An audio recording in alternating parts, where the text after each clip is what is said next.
Hello friends, welcome to my YouTube channel IAS gateways. I am Ashish Verma. इस video में Gupta and Gupta के concrete structures के question number 171 से लेकर 180 तक डिटेल में कॉन्सेप्ट के साथ डिस्कस करूंगा, जो कि आपको अपकमिंग एग्जाम्स में बहुत हेल्पफुल होगा। सो मेरा वीडियो स्टार्टिंग से तक जरूर देखिए, और जिस भी क्वेश्चन में आपको फर्दर डाउट लगता है आप कमेंट सेक्शन में मुझसे डिस्कस कर सकते हैं। और जो भी एसोसिएटेड कॉन्सेप्ट्स हैं हर क्वेश्चन के, वो भी मैं आपको बताता चलूंगा, सो दैट आपको वो डायरेक्टली या इनडायरेक्टली आपको एक्चुअल एग्जाम्स में बेनिफिट करेगा। So let's start.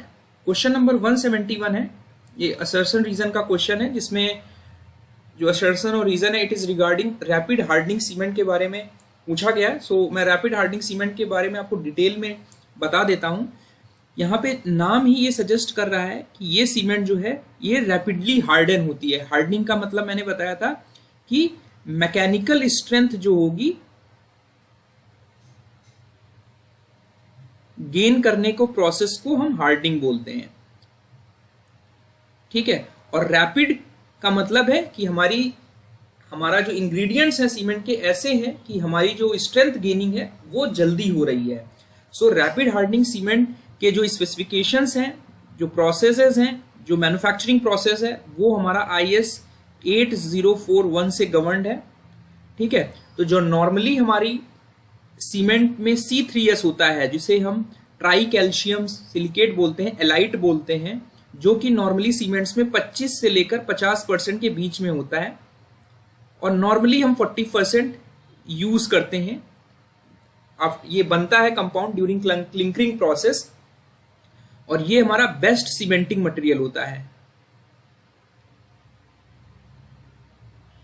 जो कि हमारी 28 दिन तक की स्ट्रेंथ के लिए रिस्पॉन्सिबल होता है। तो हम करते क्या हैं कि हम C3S के वेटेज को बढ़ा देते हैं, दिस इज इंक्रीज्ड, और फिर हमें जो सीमेंट मिलती है वो रैपिड हार्डनिंग नेचर की मिलती है। और दूसरा हमारा तरीका है जो कि हमारा नॉर्मली यूज किया जा रहा है रैपिड हार्डनिंग सीमेंट मैन्युफैक्चरिंग के लिए। तो जो हमारे OPC क्लिंकर्स होते हैं, जो नॉर्मली ऑर्डिनरी पोर्टलैंड सीमेंट के क्लिंकर्स होंगे, जिनकी जो फाइननेस है वो हमारी 225 मीटर स्क्वायर पर केजी होगी, इनको हम फाइनर ग्राइंडिंग करेंगे। इनकी फाइनर ग्राइंडिंग का मतलब है इसकी ग्राइंडिंग करके इनके जो पार्टिकल साइजेस हैं उनको और छोटा कर देंगे, तो per unit mass of cement जो होगी, सरफेस एरिया हमारी सीमेंट की वो बढ़ जाएगी, और जो हमें सीमेंट मिलेगी वो होगी हमारी रैपिड हार्डनिंग सीमेंट। और इसकी जो मिनिमम हमारी सरफेस एरिया होनी चाहिए, जो कोड स्पेसिफाई करता है, that should be 325 metre square per KG. पर नॉर्मली हम ग्राइंडिंग इस तरह करते हैं कि हमें जो मैन्युफैक्चरिंग के प्रोसेस के दौरान जो ग्राइंडिंग कर रहे हैं उससे हमारी जो फाइननेस है वो हमारी लगभग मिल जाती है हमें 450 मीटर स्क्वायर पर केजी। और जो इसका बेसिस है एप्लीकेशन का कि हमें यूज कहां करना है, वो डिपेंड करेगा कि हमारी सीमेंट की हार्डनिंग प्रॉपर्टीज क्या है, और हमारी जो हीट एमिशन है, जो हीट इवॉल्व हो रही है ड्यूरिंग द हाइड्रेशन प्रोसेस, वो कितनी है, रेदर देन सेटिंग टाइम। ये आपको ध्यान रखना है। जो इसका यूसेज है वो हमारा हार्डनिंग प्रॉपर्टीज और हीट एमिशन से गवर्नड है, जब भी हम रैपिड हार्डनिंग सीमेंट को यूज कर रहे हैं। अब बिकॉज हमने क्या किया, हमने अपनी फाइननेस को बढ़ा लिया है ग्राइंडिंग करके, फाइनर ग्राइंडिंग करके, तो उससे फाइननेस जब बढ़ाएंगे तो ऑटोमेटिकली हमारा सरफेस एरिया जो होगा chemical reaction, chemical hydration process के लिए वो ज्यादा होगा किसी भी पर्टिकुलर टाइम में। तो हमारा जो हीट एवल्यूएशन है, जो रेट ऑफ हाइड्रेशन है, वो हमारा बढ़ जाएगा, और हमारा श्रिंकेज भी बढ़ जाएगा। और किसी भी स्टेज पे जो हमारा वाटर कंटेंट चाहिए फॉर वर्केबिलिटी वो भी बढ़ जाएगी, बिकॉज हमारा फाइनर ग्राइंडिंग के लिए हमारा सरफेस एरिया बढ़ गया, तो केमिकल रिएक्शन, केमिकल हाइड्रेशन होने के लिए एट अ पर्टिकुलर टाइम हमें वाटर कंटेंट बढ़ाना पड़ेगा, जो सीमेंट के साथ रिएक्ट करके हार्डनिंग प्रोसेस में कंट्रीब्यूट कर सके।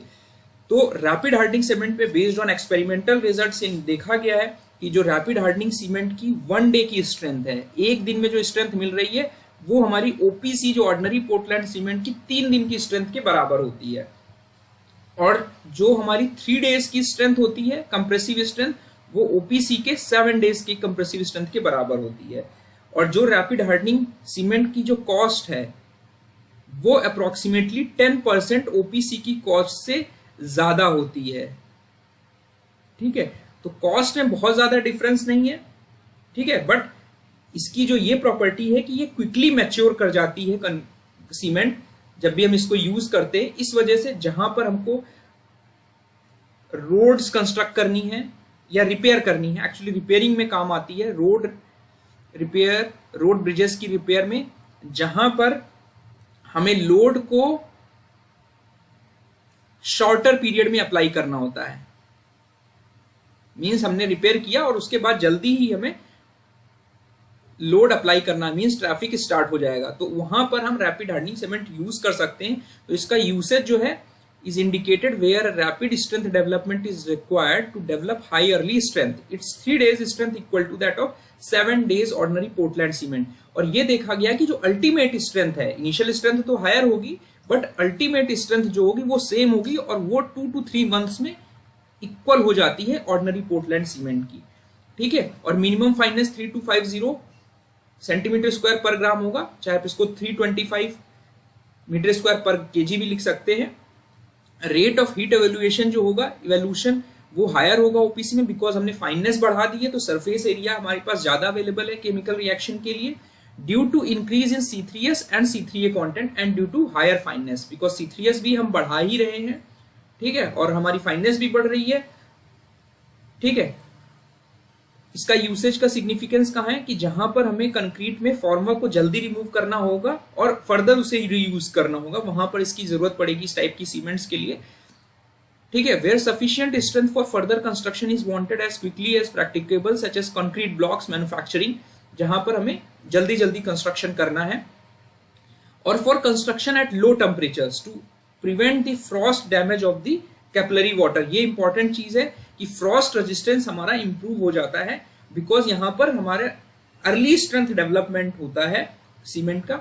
This type of cement does not use at mass concrete construction, mass concrete construction में जहां पे मैसिव क्वांटिटी में हमारी कंक्रीटिंग हो रही है, जैसे कि हमारा डैम कंस्ट्रक्शंस वगैरह में, वहां पे अगर बिकॉज यहाँ पे हीट जो हाइड्रेशन है वो हमारी ज्यादा हो रही है इनिशियल स्टेजेस में, ठीक है, अर्ली एजेस में, तो उसकी वजह से हमारी अगर हम तो यूज कर लेंगे तो हमारी there will be shrink cracking in the concrete और हमारा स्ट्रक्चर जो होगा वो डेटोरेट हो जाएगा और हम अपने डैम्स वगैरह के कंस्ट्रक्शन में ये अलाउ नहीं कर सकते। सो अगर हम यहां पर देखें स्टेटमेंट कि rapid hardening cement is generally not used in mass concrete construction, बिल्कुल सही इस बात है, ठीक है, और इसका रीजन ये दिया है कि the rate of heat development is low in rapid hardening cement, ये बिल्कुल गलत स्टेटमेंट है। Rate of heat development is very high at initial stages, ठीक है, अर्ली एजेस में हमारा, बिकॉज हमने C3S कंपोनेंट भी बढ़ा दिया और हमने फाइननेस भी इंप्रूव कर दी है बाई फाइनल ग्राइंडिंग, तो अर्ली एजेस में हमारा सरफेस एरिया ज्यादा होने की वजह से जो हीट इवोल्यूशन है और जो रेट ऑफ हीट हाइड्रेशन है, जिस रेट से हमारा केमिकल रिएक्शन दोनों हमारी फास्ट होंगी, जिससे मास कंक्रीट कंस्ट्रक्शंस में क्रैकिंग होने की संभावना होगी। सो यहाँ पर करेक्ट आंसर जो होगा वो ऑप्शन सी होगा, A is true but R is false. उसके बाद हमारा यहाँ पर कुछ प्रॉपर्टीज मैंने लिखी हुई हैं कि यहाँ पर this is a rapid hardening cement, यहाँ पर फाइननेस मिनिमम 325 है, साउंडनेस हमारी ऑटोक्लेव और लीच एटेलियर्स मेथड और सेटिंग टाइम और फाइनल सेटिंग टाइम ये हमारा सेम ओपीसी की प्रॉपर्टीज से मैच कर रही हैं। केवल हमारा स्ट्रेंथ डेवलपमेंट में अगर आप देखोगे कि 1 डे की स्ट्रेंथ जो है हमारी 16 न्यूटन पर mm स्क्वायर होनी चाहिए और 3 डेज की मिनिमम जो स्ट्रेंथ है वो हमारी 27 न्यूटन पर mm स्क्वायर होनी चाहिए। ये आपको याद रखने की जरूरत है फॉर रैपिड हार्डनिंग सीमेंट, ठीक है। उसके बाद हमारा नेक्स्ट क्वेश्चन है, if the angularity number of an aggregate is increase then the workability of concrete using this aggregate will be. यहाँ पे डिफरेंट एंगुलरिटी के हमारे एग्रीगेट्स मैंने दिखाए हुए हैं। यहाँ पर आप देख रहे हैं ये हमारा सबसे ज्यादा एंगुलर एग्रीगेट्स हैं और यहाँ पे this is well rounded aggregate. तो जो वेल राउंडेड एग्रीगेट्स होंगे वहां पर हमें सरफेस एरिया ज्यादा मिलता है। ठीक है। और बिकॉज सरफेस हमारा स्मूथ होगा, वेल राउंडेड होगा, तो लेस रेजिस्टेंस इज ऑफर्ड, ठीक है। और वर्केबिलिटी हमारी क्या डिफाइन करते हैं हम, कैसे कि ईज, कितने ईज से हम कंक्रीट को प्लेस कर सकते हैं, मिक्स कर सकते हैं, प्रिपेयर कर सकते हैं। तो जब फ्रिक्शनल रेजिस्टेंस हमारा ज्यादा होगा, जब हम एग्रीगेट कंक्रीट को मिक्स कर रहे होंगे या प्रिपेयर कर रहे होंगे, तो फ्रिक्शनल रेजिस्टेंस जब ऑफर एक दूसरे में एग्रीगेट्स आपस में जब फ्रिक्शनल रेजिस्टेंस ऑफर होगा, ज्यादा ऑफर होगा, तो हमारी जो वर्केबिलिटी है यानी ईज है कंक्रीट मिक्स करने की, वो हमारी रिड्यूस हो जाएगी। तो अब आते हैं यहां पर एंगुलरिटी नंबर के बारे में बात कर रहा है। तो जो एंगुलर एग्रीगेट्स हैं ये हमारे वेल डिफाइंड एजेस, यहां पर आप देख रहे हैं, they have the well defined edges, ठीक है, and are commonly used in aggregates prepared by crushing of rocks. जो हमारी क्रश्ड सैंड है that is more angular as compare to जो हमारे राउंडेड एग्रीगेट्स या रिवर सैंड हमें मिलेगी, उससे ज्यादा एंगुलरिटी होगी क्रश सैंड की। तो एंगुलरिटी का मतलब ये है कि हमारी absence of rounding off aggregates, ठीक है। अगर हम यहां पे देखेंगे एंगुलरिटी के टर्म्स में, आप इनको अरेंज करोगे तो जो पार्टिकल जितना एंगुलर है उतना ज्यादा उसकी एंगुलरिटी नंबर होगी। एंड ये इंडिकेट करेगा हमारी कि हम कंक्रीट को या जो मिक्स प्रिपेयर कर रहे हैं वो कितने अच्छे से, कितने ईज से हम हैंडल कर सकते हैं, ठीक है। And the degree of packing of particles of single size aggregate depends upon the shape and angularity of the aggregates. तो ये देखा गया कि जब हम एंगुलर एग्रीगेट्स यूज करते हैं, ठीक है, तो एंगुलर एग्रीगेट्स के यूज करने से अप्रोक्सीमेटली हमारी जो कंक्रीट मिक्स है वो 38 to 45% हमारी वॉइड्स रह जाती हैं, और it offers more frictional resistance, जिसकी वजह से हमारी जो वर्केबिलिटी है वो हमारी रिड्यूस हो जाती है in case of angular aggregates. और जो हमारे राउंडेड एग्रीगेट्स हैं वहां पर हमारी जो वॉइड्स है वो कम होती है एज कम, बिकॉज हम वी कैन इंश्योर वर्केबिलिटी हमारी ज्यादा होती है because less frictional resistance is being offered. और देखा गया है कि हमारी 10 से 12% जो एंगुलर एग्रीगेट्स की कंप्रेसिव स्ट्रेंथ है वो ज्यादा होती है, बिकॉज जो बॉन्डिंग है मोर्टार के साथ वो बेटर होती है एंगुलर एग्रीगेट्स की। और राउंडेड एग्रीगेट्स में क्या है, हमारी जो वर्केबिलिटी है वो ज्यादा होगी because more frictional resistance, less frictional resistance is being offered. तो एंगुलरिटी नंबर को आप डिफाइन कैसे करोगे, इसके लिए मैं आपको थोड़ा सा एलेबोरेट तरीके से बता देता हूं। सपोज आप एक स्टैंडर्ड सिलेंडर लेते हैं, ठीक है, इसमें आप वेल राउंडेड एग्रीगेट्स को अगर आप फिल करते हैं, ठीक है, यहां पर आप वेल राउंडेड एग्रीगेट्स को फिल कर लीजिए एक स्टैंडर्ड मैनर में, जिसे आप स्टैंडर्ड पैकिंग भी बोल सकते हो, ठीक है, ये आपने फिल कर लिया। तो यहां पर जो राउंडेड एग्रीगेट्स हैं इन्होंने 67% ऑफ सॉलिड वॉल्यूम ऑक्युपाई की हुई है। टोटल वॉल्यूम में 67% जो वॉल्यूम है वो हमारी राउंडेड एग्रीगेट्स की सॉलिड वॉल्यूम है, ठीक है, ये फॉर वेल राउंडेड एग्रीगेट। तो इसके रेस्पेक्ट में हम अपना एंगुलरिटी नंबर मेजर करेंगे।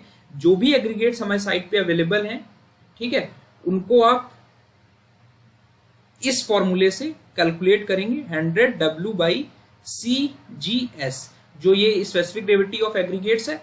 और यहां पर मैंने फॉर्मूला लिखा हुआ है, यहां पर W जो है ये मीन वेट ऑफ एग्रीगेट है इन द सिलेंडर, और C is the weight of water, कितना वाटर चाहिए उस सिलेंडर को फिल करने के लिए वो है, and this is the specific gravity of water, ठीक है। और जो हमारे एग्रीगेट्स यूज करना है एंगुलरिटी नंबर डिटरमाइन करने के लिए, वो हमारे ये सीव साइजेस हैं, इनके बीच में हमें अपने एग्रीगेट्स के साइजेस रखने हैं।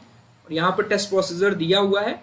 और जो angular means non rounded aggregate, it affects the ease of handling of mixture of aggregates and binders.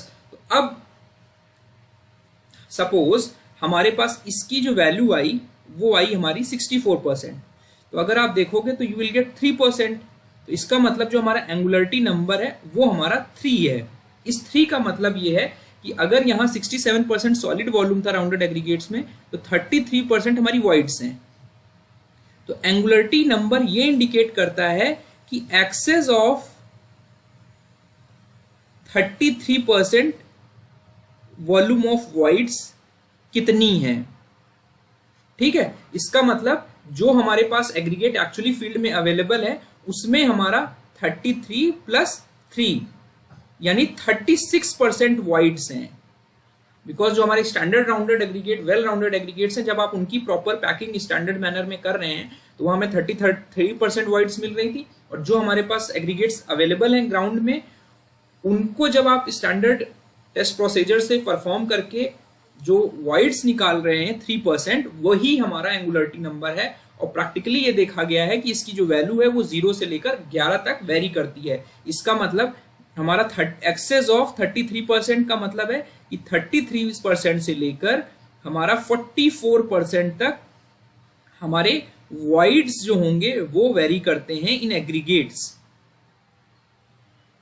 और ये रेंज डिपेंड करेगी कि हमारा जो एग्जैक्ट एंगुलरिटी है वो हमारे किस टाइप के एग्रीगेट से हमारा जो एग्रीगेट बना हुआ है, वो उसमें पार्टिकल्स का जो एजेस हैं वो कैसी हैं, कितनी एंगुलर हैं, उसके बेसिस पर हमें डिटरमाइन करते हैं कि कितने परसेंट एक्सेस वॉइड्स जो हैं वो हमारी एंगुलरिटी नंबर डिसाइड कर रहे हैं। ठीक है, और जो एंगुलरिटी नंबर का कंसेप्ट है ये हमारे BS 8 bureau of Indian standards 8121 part 1 में डिफाइन किया गया है एंगुलरिटी नंबर के कंसेप्ट को। और यहाँ पर जो 67 है ये एक्सप्रेस करता है कि total solid volume of the most rounded gravel, जो मोस्ट राउंडेड ग्रेवल है उसकी सॉलिड वॉल्यूम कितनी है, so that angularity number measures the percentage of voids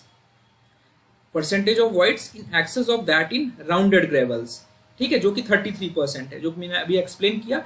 और जितना ज्यादा हमारा नंबर एंगुलरिटी नंबर ज्यादा होगा, इसका मतलब हमारी वॉइड्स बढ़ रही हैं, यानी हमारा एग्रीगेट जो है वो और एंगुलर होता जा रहा है। तो अगर आप देखेंगे कि अगर एंगुलरिटी नंबर n है ये बढ़ेगा तो हमारा, ठीक है, हमारा ग्रेटर रेजिस्टेंस, बिकॉज एजेस हमारी और शार्प होती जा रही हैं तो ग्रेटर रेजिस्टेंस ऑफर होगा, और साथ ही साथ हमारा जो वर्केबिलिटी है वो हमारी रिड्यूस हो जाएगी। ठीक है, तो जितना ज्यादा हमारा एंगुलरिटी नंबर हुआ उतना ज्यादा एग्रीगेट हमारा एंगुलर होगा। और प्रैक्टिकल पर्पस के लिए हमारे जो एग्रीगेट्स हमारे पास फील्ड में हम यूज करते हैं वो 0 से 11 तक उनकी वैल्यूज हैं, और हमारी जो डिग्री ऑफ पैकिंग है वो एंगुलरिटी से डिसाइड होगी। ठीक है, तो यहां पर अगर आप देखेंगे कि एंगुलरिटी नंबर आप अगर बढ़ाएंगे, ठीक है, तो हमारा एग्रीगेट और एंगुलर होता जाएगा, इट मींस इधर की तरफ आता जाएगा। ठीक है, और हमारी जो वॉइड्स हैं वो हमारी बढ़ती जाएंगी, जिसकी वजह से जो वर्केबिलिटी है वो हमारी रिड्यूस हो जाएगी। तो करेक्ट आंसर जो होगा वो ऑप्शन बी होगा। उसके बाद हमारा नेक्स्ट क्वेश्चन है, यहां पर डिफरेंट स्टेजेस दी हैं।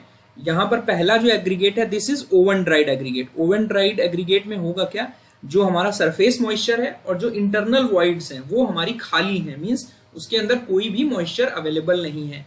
तो यहां पर इसका वेट जो दिया है ये W1 दिया हुआ है। और दूसरा केस है एयर ड्राई का, जो एग्रीगेट हमारा एयर ड्राई है, इसमें क्या है, हमारी जो वॉइड्स हैं वो पार्शियली फिल्ड विथ वाटर हैं, बिकॉज हमारी कंट्रोल्ड कंडीशंस में हम इसको ड्राई नहीं कर रहे हैं। ड्यू टू एक्सटर्नल एयर की वजह से हमारा जो मॉइस्चर, सरफेस मॉइस्चर होगा वो हमारा इवेपोरेट कर जाएगा, और कुछ पार्शियली हमारी जो वॉइड्स हैं हमारी एग्रीगेट के अंदर वो हमारी पानी से फिल्ड रहेंगी पार्शियली। तो इसका वेट दिया है W2। और हमारे तीसरी जो सबसे मोस्ट इंपॉर्टेंट कंडीशन है सैचुरेटेड बट सरफेस ड्राई।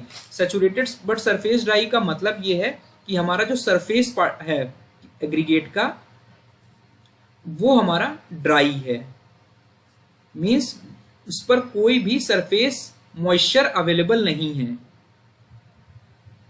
ठीक है, और दूसरी कंडीशन ये है कि वो सैचुरेटेड है। सैचुरेटेड का मतलब ये है कि जो हमारी इंटरनल वॉइड्स हैं ये हमारी फिल्ड हैं, they are fully saturated with water. तो फर्दर जो एब्जॉर्प्शन है वो सरफेस पे नहीं होगा, बिकॉज अंदर का वाइड जो है एग्रीगेट की ऑलरेडी सैचुरेटेड है और सरफेस हमारा ड्राई है। तो ये जो हमारी सैचुरेटेड सरफेस कंडीशन है, ये हमारी मिक्स डिजाइन में, जब हम कंक्रीट की मिक्स डिजाइन करते हैं या प्रैक्टिकली फील्ड में जब हम वाटर एडजस्टमेंट्स करते हैं, तो इसी सिचुएशन के रेस्पेक्ट में करते हैं, बिकॉज लेबोरेटरी में हमें ये कंडीशन अडॉप्ट करना बहुत इजीली, हम इस कंडीशन तक पहुंच सकते हैं। ठीक है, तो सैचुरेटेड सरफेस ड्राई कंडीशन हो गई, इसपे हमारा सरफेस पे हमारा कोई मॉइस्चर नहीं है, अंदर की जो वॉइड्स हैं they are totally filled with water, so that further हमारा कोई भी वाटर एब्जॉर्प्शन नहीं होगा। ठीक है, और हमारा जो फ्री मॉइस्चर की मॉइस्ट कंडीशन है, दिस इज द, यहां पर हम मान लेते हैं इसका वेट W3 है, और W4 हमारा वो स्टेज है जो कि मॉइस्ट कंडीशन को डिपिक्ट कर रही है। मॉइस्ट कंडीशन का मतलब ये है कि हमारा उस पर सरफेस मॉइस्चर अवेलेबल है, जिसे आप फ्री मॉइस्चर बोल रहे हैं। ठीक है, जो कि हमारे सरफेस पर अवेलेबल है और हमारी इंटरनल वॉइड्स भी फिल हो रखी हैं। ठीक है, तो अगर आपसे पूछा जाए कि हमारा मॉइस्चर कंटेंट कितना है, तो मॉइस्चर कंटेंट वो होगा जो हमारा फ्री मॉइस्चर है, जो कि मिक्स एडजस्टमेंट में सबसे इंपॉर्टेंट रोल प्ले करता है, बिकॉज एग्रीगेट्स हमारे ऐसे ही पड़े रहते हैं फील्ड में। तो जो हमारे पास मॉइस्चर अवेलेबल होगा वो हम कैलकुलेट करेंगे with respect to saturated surface dry condition, because वही जो वाटर है जो फ्रीली अवेलेबल है सरफेस पे, वही हमारा केमिकल रिएक्शन में रोल प्ले करेगा और उसके अकॉर्डिंग हमें एडजस्टमेंट करना पड़ेगा। तो जो फ्री मॉइस्चर है, this will be the moisture content of sand. ठीक है, तो हमारा मॉइस्चर कंटेंट कितना हो जाएगा, इसका जो वेट था W4 और जो हमारा सैचुरेटेड सरफेस ड्राई कंडीशन का वेट था, ये हमारा हो जाएगा मॉइस्चर कंटेंट। ठीक है, लेकिन अगर यहीं पर आपसे बोला जाता कि हमारा एग्रीगेट का वाटर एब्जॉर्प्शन कितना है, तो water absorption is measured with respect to surface saturated surface dry condition. तो हमारा वाटर एब्जॉर्प्शन यहां पर मैंने दिखाया कि जो वेट ऑफ SSD है, यानी सैचुरेटेड सरफेस ड्राई कंडीशन, यानी W3 माइनस WN1, बिकॉज इसमें कोई भी हमारा मॉइस्चर नहीं है और इसमें जो मैक्सिमम हमारा वाटर एब्जॉर्ब हो सकता है वो हमारा सैचुरेटेड सरफेस ड्राई कंडीशन में हमें लेना है। सरफेस हमारा ड्राई होगा और इंटरनल वॉइड्स हमें फुली सैचुरेटेड विथ वाटर होंगी। तो WS minus W1 upon W1 into 100। तो जब अगर आपको वाटर एब्जॉर्प्शन बोला जाए तो you have to consider oven dried condition and saturated surface dry condition. ठीक है, और absorption is the moisture content when the aggregates are in the SSD condition. इसी वजह से जो वाटर एब्जॉर्प्शन हम निकालते हैं that is done with respect to SSD condition, और जो फ्री मॉइस्चर है वो हमारा moisture content in excess of SSD condition है। ठीक है, ऐसे जो कि हमारा सरफेस पर अवेलेबल है। ठीक है, तो moisture content is free moisture and absorption is जो मॉइस्चर कंटेंट एग्रीगेट्स में अवेलेबल है जब एग्रीगेट हमारा सैचुरेटेड सरफेस ड्राई कंडीशन में है। ये टेक्निकल डिफिनीशंस हैं दोनों की, इसको आपको ध्यान रखने की जरूरत है। और जो परसेंटेज अगर फ्री मॉइस्चर आपको निकालना होगा तो that is given by M minus A। ठीक है, ये इंपॉर्टेंट कंसेप्ट है, ये ध्यान रखने की जरूरत है। तो यहां पर करेक्ट आंसर जो होगा वो ऑप्शन C हो जाएगा। उसके बाद हमारा नेक्स्ट क्वेश्चन है the ordinate of grading curve of an aggregate represents. तो यहां पर मैंने एक फाइन एग्रीगेट जो कि हमारा IS 383 के कोडल प्रोविजन से हमारे जो फाइन एग्रीगेट्स हैं उसमें ग्रेडेशन में ये सीव्स यूज की जाती हैं, इनको आपको याद करने की जरूरत है।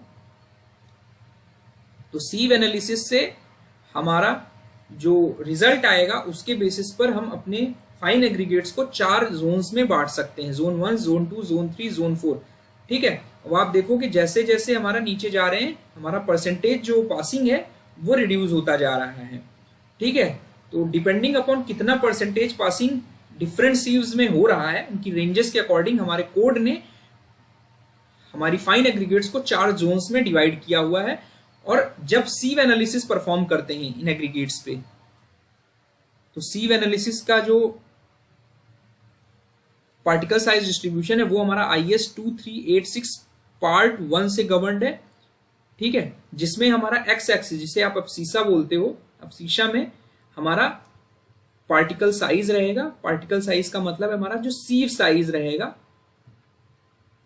ठीक है, यहाँ पर अपर्चर साइज लिखा हुआ है। अपर्चर साइज का मतलब ये है कि जो हमारी सीव्स हैं उनकी जो साइजेस हैं वो हमारा अपर्चर्स कहते हैं उनको। और हमारा जो क्यूमुलेटिव परसेंटेज रिटेन्ड है, ध्यान रखना जो ये वैल्यूज हैं ये these are cumulative percentage retained, ठीक है, these are not percentage retained, ये क्यूमुलेटिव परसेंटेज रिटेन्ड है। तो अगर किसी भी ग्रेड के लिए आप प्लॉट करोगे तो कुछ मान लीजिए ऐसा आएगा, ठीक है, एक पर्टिकुलर, और ये हमारा ग्रेडेशन कर्व है जोन 1 के फाइन एग्रीगेट्स के लिए, ठीक है। तो इस तरह हमें सीव एनालिसिस से रिजल्ट एस्टैब्लिश करने होंगे कि हमारा जो ग्रेडेशन कर्व है, इसी को आप ग्रेडेशन कर्व बोल रहे हो, जिसमें आपने क्यूमुलेटिव परसेंटेज पासिंग और अब्सिस यानी एक्स एक्सिस पे आपने साइज ले रखे हैं जो आप यूज कर रहे हो। These are the IS Indian standard sieves designation. तो यहाँ पर करेक्ट आंसर जो होगा ऑप्शन ए होगा। उसके बाद हमारा नेक्स्ट क्वेश्चन है increase in finance modulus of aggregates indicates. इस क्वेश्चन को मैं डिटेल में प्रीवियस वीडियोस में डिस्कस कर चुका हूं, यहाँ जस्ट मैं ब्रीफ में आपको बता देता हूं कि जो हमारा फाइनेस मॉडुलस है ये हमारा एक न्यूमेरिकल इंडेक्स होता है फाइननेस ऑफ एग्रीगेट्स को रिप्रेजेंट करने के लिए। और ये क्या इंडिकेट करता है, एवरेज साइज क्या है हमारे एग्रीगेट्स का, जो पार्टिकल साइज है वो क्या है हमारा एग्रीगेट्स में, ठीक है। तो यहाँ पर हमारा डिफरेंट सीव्स जो हमारी यूज की गई हैं यहाँ पर मैंने ली है, इसके ऊपर भी और भी सीव्स होती हैं 80 mm, 60 mm, 63 mm sorry, 40 mm, 20 mm, 12.5 mm and 10 mm। और उसके नीचे ये सीव्स है। यहाँ पर इसलिए नहीं ली बिकॉज यहाँ पर जो क्यूमुलेटिव मास रिटेन्ड है वो 0 है। तो सीव एनालिसिस के रिजल्ट्स यहाँ टैबुलेट की गए हैं। तो जो क्यूमुलेटिव परसेंटेज रिटेन्ड होगा हर सीव पर, उसे आप ऐड करोगे और उसको 100 से डिवाइड कर दोगे तो हमारा जो वैल्यू आएगी वो हमारी फाइननेस मॉडुलस होगी उस एग्रीगेट सैंपल के लिए।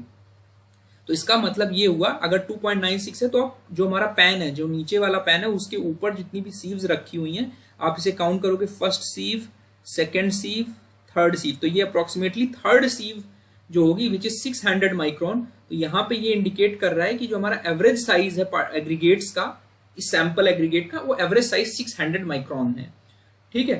तो जैसे जैसे आप देख रहे हो ऊपर जा रहे हैं, जैसे जैसे हमारा फाइननेस मॉडुलस ऊपर जा रहे हैं तो हमारा एग्रीगेट्स हैं वो हमारे जो साइजेस हैं वो हमारे कोर्सर होते जा रहे हैं। तो this is representing courser grading and this is indicating फाइनर grading.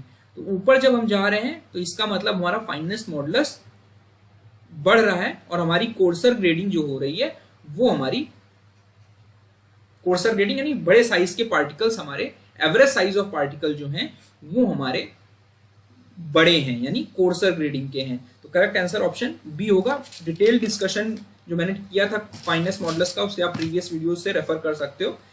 उसके बाद हमारा नेक्स्ट क्वेश्चन है weight of an oven dried sand. Oven dried means oven dry में जब आपने किया तो हमारा उसमें कोई भी सरफेस मॉइस्चर और इंटरनल जो वाइड्स है उसमें कोई मॉइस्चर नहीं रहेगा। वहां पे ये वेट दिया है 500 ग्राम्स। और दूसरा हमारा वेट दिया है एयर ड्राई यानी पार्शली सैचुरेटेड, यानी कुछ वाइड्स में हमारी पानी है कुछ में नहीं है, ठीक है। तो वहां पर हमारा जो टोटल वेट है उस केस में ये अनकंट्रोल्ड कंडीशन होती है, इसमें हमारा moisture condition is not very well defined. तो ये 520 ग्राम है। और उसी सेम सैंड का जब लेबोरेटरी में हम निकालते हैं तो सैचुरेटेड मींस उसको इतना सैचुरेट किया कि हमारा जो इंटरनल वॉइड्स है वो फुली वाटर से सैचुरेट हो गई और हमारा सरफेस ड्राई मींस उसको वाइप कर देते हैं क्लॉथ से। और उस केस में हमारा जो वेट मिलता है ड्राई वेट, टोटल वेट मतलब सरफेस एसएसडी कंडीशन में, वो 520 ग्राम्स मिलता है, ठीक है। यहाँ पे इस थर्ड फ्री मॉइस्चर की कोई बात नहीं कर रहा है और हमें पूछ रहा है कि वाटर एब्जॉर्प्शन कितना है सैंड का। तो मैंने अभी बताया कि जो एसएसडी कंडीशन है वो ये डिटरमाइन करती है कि हमारा वाटर एब्जॉर्प्शन कितना है एग्रीगेट में, ठीक है। तो this is given by W3 minus W1 upon W1 into 100, this is water absorption, ठीक है। तो 520 ग्राम्स माइनस 500 डिवाइडेड बाई 500, इसको आप सॉल्व करोगे इंटू 100 तो you will get 5% as the moisture content. Means हमारा 5%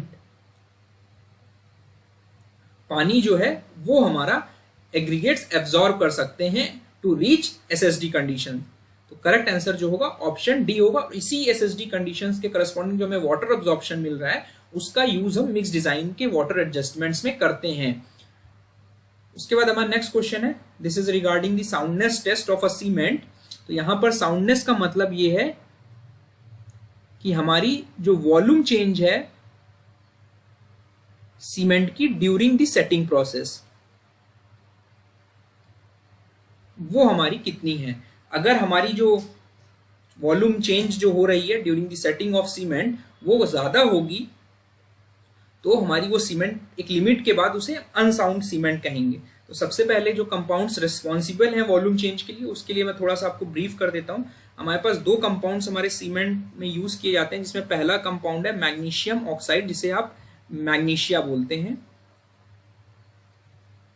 जो कि हमारा सीमेंट में 0.5 से 4% तक डाला जाता है। ठीक है, ये हमारा जनरल रिक्वायरमेंट, इसलिए इसका यूसेज क्या है, ये कलर इंपार्ट करता है सीमेंट को and it imparts hardness to cement. But अगर ये एक्सेसिव अमाउंट में रहेगा तो it results into change in volume. ठीक है, जिसकी वजह से हमारा सीमेंट में क्रैक्स आएंगे और हमारी it will result into unsound cement. और दूसरा हमारा कंपाउंड है दैट इज फ्री लाइम। ये फ्री लाइम का सोर्स क्या है, फ्री लाइम जब हम एक्सेसिव कैल्शियम सल्फेट डाल देते हैं तो जब हाइड्रेशन प्रोसेस होगा तो हमारा कैल्शियम हाइड्रोक्साइड बनता है, और ये प्रोडक्ट हमारा ड्यूरिंग हाइड्रेशन प्रोसेस के दौरान भी हमें, जिसको आप पोर्टलैंडाइट बोलते हैं, ये अगर प्रॉपरली यूटिलाइज नहीं होगा तो it will result into change in volume, because over period of time moisture के प्रेजेंस में धीरे धीरे स्लेक करता रहता है। इसको आप स्लेकिंग प्रोसेस बोलते हो। ठीक है, तो ये इंपॉर्टेंट है कि आप इसको यूटिलाइज कर लो with the help of some pozzolana. ठीक है, तो अब आते हैं इसको डिटरमाइन कैसे करते हैं हम। तो हमें डिटरमाइन करने के लिए फ्री लाइम और मैग्नीशिया को चेक करना होगा कि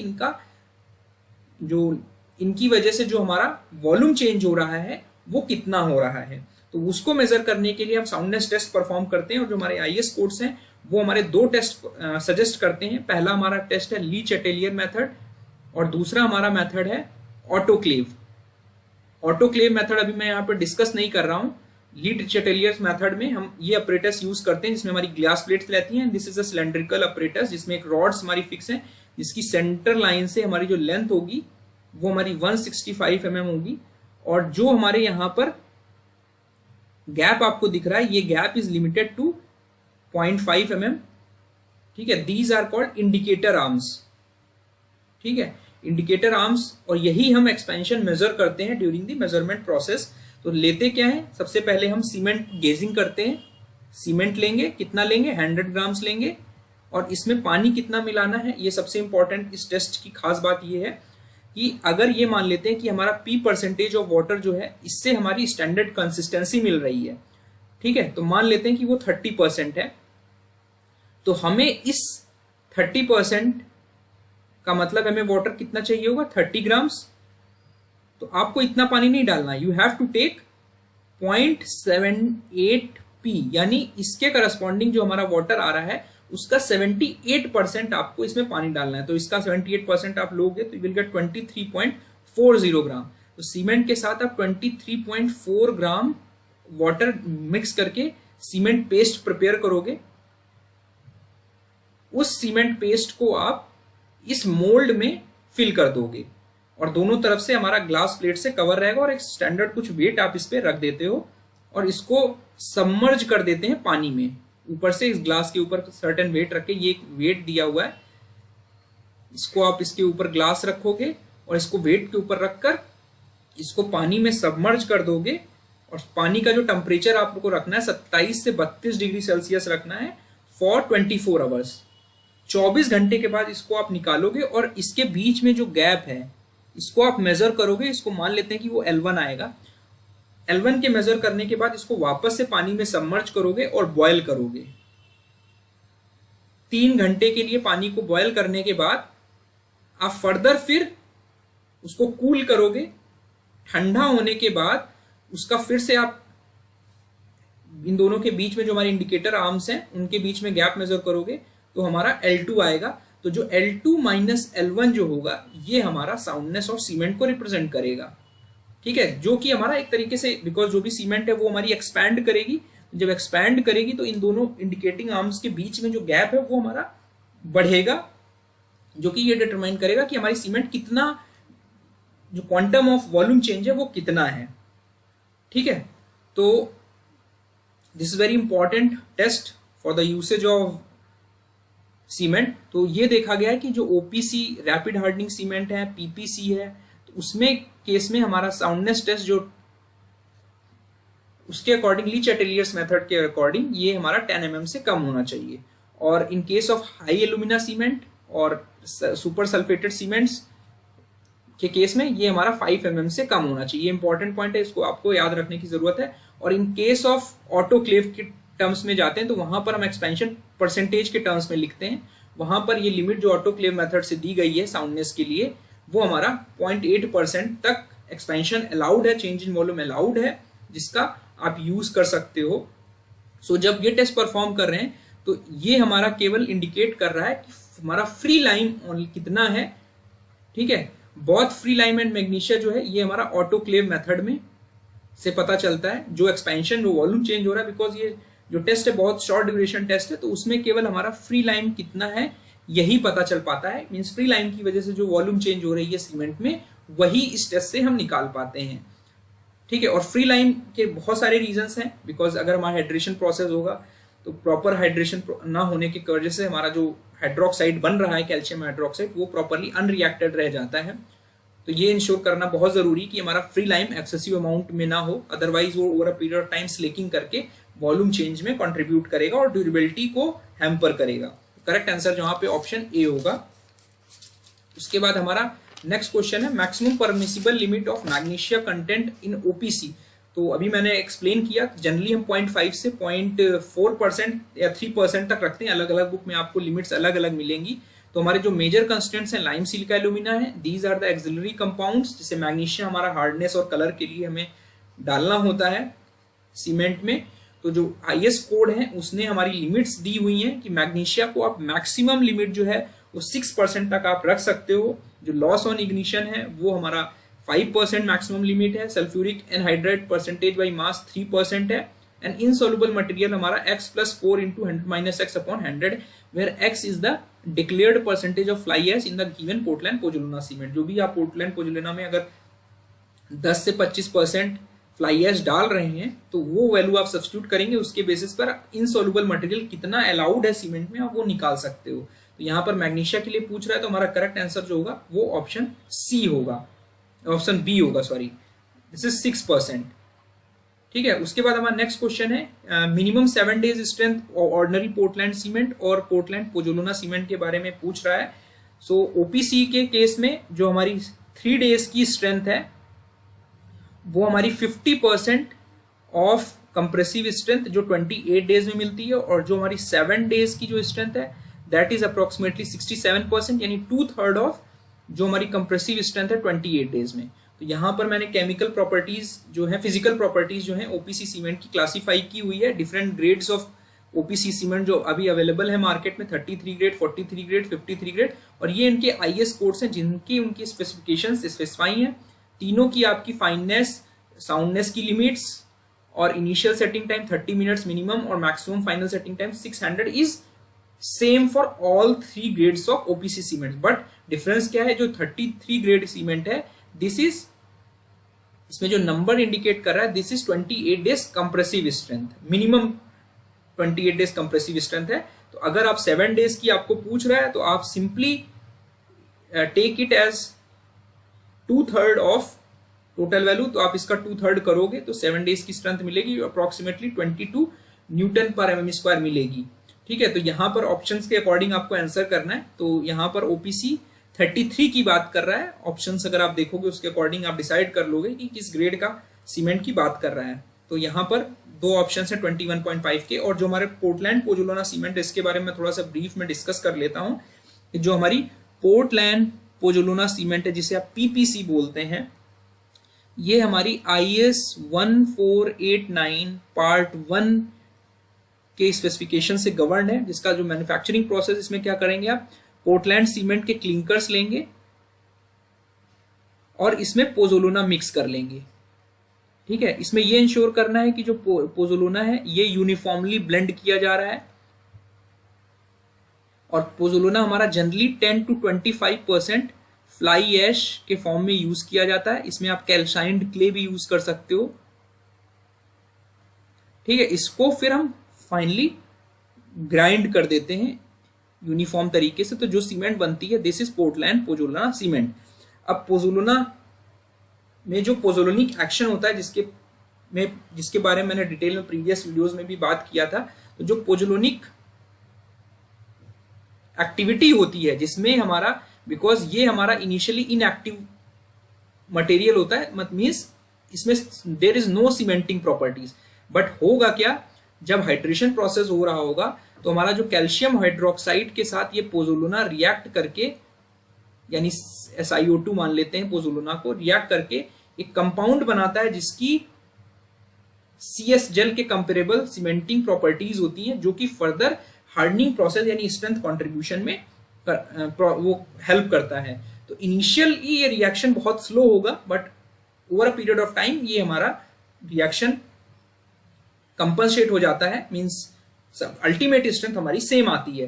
तो इसमें हमारा जो rate of development of strength है वो कम होगा, बिकॉज जो हमारे क्लिंकर्स हैं उनके ऊपर अब क्या हो गया, फ्लाई ऐश आपने मिक्स कर दिया, तो ये डायरेक्टली हाइड्रेशन प्रोसेस जो होगा वो स्लो हो जाएगा। और जब इसके ऊपर जो आपने फ्लाई ऐश कोट कर लिया, जो पोजोलोना कोट कर लिया, जो over a period of time जब कैल्शियम हाइड्रोक्साइड हाइड्रेशन प्रोसेस धीरे धीरे होगा तो ये रप्चर हो जाएंगी लेयर्स, और फिर जो हमारा जैसे नॉर्मल केसेस में हाइड्रेशन हो रहा होगा वैसा हाइड्रेशन होगा, और अल्टीमेट स्ट्रेंथ हमारी कंपेरेबल होगी, सेम होगी लगभग ऑर्डिनरी पोर्टलैंड सीमेंट में। तो इसमें हमारा पोर्टलैंड सीमेंट में कोई भी ग्रेड का स्पेसिफिकेशन नहीं है जैसे OPC में है। वहां पर हमारी 3 days की जो स्ट्रेंथ है वो हमारी 16 न्यूटन पर mm² होनी चाहिए, 7 days में हमारी जो स्ट्रेंथ है वो 22 न्यूटन पर mm² होनी चाहिए, और हमारी जो 28 days की जो स्ट्रेंथ है वो 33 न्यूटन पर mm² होनी चाहिए। तो आप इसको कैसे याद रख सकते हो, ये सारी जो फीचर्स हैं ये हमारी OPC 33 ग्रेड सीमेंट से मैच करती हैं। तो एडवांटेज क्या हुआ, एडवांटेज ये हुआ कि जब हमने पोजोलोना डाला तो होगा क्या, हमारा जो कैल्शियम हाइड्रोक्साइड है ये हमारा जो अनवांटेड कंपाउंड है जो फ्रीली अवेलेबल है हाइड्रेशन प्रोसेस के दौरान, ये हमारा एग्जॉस्ट हो जाएगा। एग्जॉस्ट हो जाएगा मीन्स इसका कम जो वेट जो प्रेजेंस है वो रिड्यूस हो जाएगी। ठीक है, तो इससे होगा क्या, हमारी ड्यूरेबिलिटी बढ़ जाएगी, हमारा रेजिस्टेंस टू केमिकल अटैक बढ़ जाएगा। ठीक है, तो जो इनिशियल और फाइनल सेटिंग टाइम है ये बिल्कुल OPC की तरह है। जो ड्राइंग श्रिंकेज है वो हमारा शुड बी लेस देन 0.15% होना चाहिए, बट जो हमारा फाइननेस है वो हमारी एटलीस्ट 300 मीटर² पर kg से ज्यादा होनी चाहिए, जो कि हमारा OPC के केस में 225 मीटर² पर kg। ये सबसे बड़ा मेजर डिफरेंस है, बिकॉज इसमें हम PPC करके फाइनर ग्राइंडिंग करते हैं एज कंपेयर टू जो ग्राइंडिंग लेवल OPC में है। इसकी वजह से यहाँ पे फाइननेस जो है वो हमारी 300 मीटर² पर kg से एटलीस्ट ज्यादा होनी चाहिए। ठीक है, तो ये इंपॉर्टेंट एस्पेक्ट है। और लो हीट ऑफ इवोल्यूशन होगा, बिकॉज यहाँ पर हमारा मैंने एक्सप्लेन किया अभी कि जो initial rate of hydration process है वो स्लो हो जाएगा, और जब हमारा कैल्शियम हाइड्रोक्साइड के साथ फ्लाई ऐश या पोजोलोना रिएक्ट कर जाएगा उसके बाद हमारा रिएक्शन फुल फेज में आएगा। और इसी वजह से इनिशियल स्टेजेस में हीट ऑफ इवोल्यूशन कम होने की वजह से हम इसे मास कंक्रीटिंग वर्क्स या डैम्स या हाई टेम्परेचर में यूज कर सकते हैं, बिकॉज हीट ऑफ इवोल्यूशन भी हमारा कम होगा। तो यहाँ पर हमारी 22 न्यूटन पर mm² स्ट्रेंथ होती है, तो करेक्ट आंसर जो होगा वो ऑप्शन डी होगा। इसके बाद हमारा नेक्स्ट क्वेश्चन है, according to IS the pozzolana content in Portland pozzolana cement. अभी मैंने आपको एक्सप्लेन किया जो हमारा पोजोलोनिक सीमेंट है उसमें हमारा 10 to 25% पोजोलोनिक मटेरियल होता है, जो कि हमारा रिएक्शन करता है जो फ्री कैल्शियम हाइड्रोक्साइड है, जो कि एक्सेस जिप्सम के प्रेजेंस से भी हो सकता है, या हमारा जो this compound is formed during the hydration process. तो ये हमारा पोजोलोना के साथ रिएक्ट करके in the presence of water एक water soluble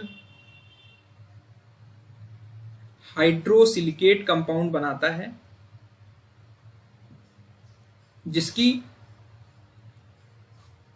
water resisting property,